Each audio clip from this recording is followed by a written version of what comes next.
ইমাম সাহেব যেমনই সালাম ফিরল, সালাম আলাইকুম রহমতুল্লাহ, পট করে মুক্তা দিয়ে সালাম আলাইকুম রহমতুল্লাহ, সালাম আলাইকুম রহমতুল্লাহ, সালাম আলাইকুম রহমতুল্লাহ। এখানে নামাজ পড়ার পরে হঠাৎ করে ওখানে গেলে একবারে বিব্রত হইতে হয়, আরে কি করছে রে, অপেক্ষা করে বসে আছি যে দুই দিকে আমার সালাম ফিরা হোক, তারপরে সালাম ফিরবো, আর ওইদিকে সালাম ফিরার সাথে সালাম ফিরে বসে আছে। আর মুশকিলটা হচ্ছে যে এটা মুকাল্লেদ ভাইরা তো করে, আহলে হাদিস ভাইরা করে।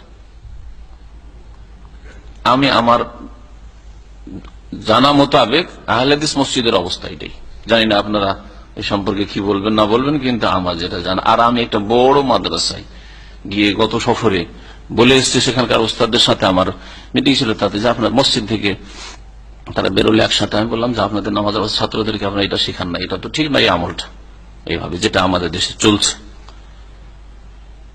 সবাই চুপ, কিন্তু কারণ এটা মুওয়াফাকার সাথে সাথে সালামের সাথে সালাম, আর তারপরে দুটোই সালাম, যেখানে দুটো সালামকে রুকুন বলা হয়েছে সঠিক মতে, 14টি যে নামাজের রুকুন রয়েছে তার মধ্যে একটি হচ্ছে তাসলিমাতাইন, দুটোই সালাম। এমন নয় যে একটা সালাম ফরজ রুকুন আর একটা সুন্নাত মুস্তাহাব, এরকম নয়। তাহলে দুটো সালাম যতক্ষণ না হয়েছে ওই রুকুনটাই তো আদায় হয়নি ইমাম সাহেবের, আপনি পট করে কি করে সালাম ফিরছেন মুক্তাদি?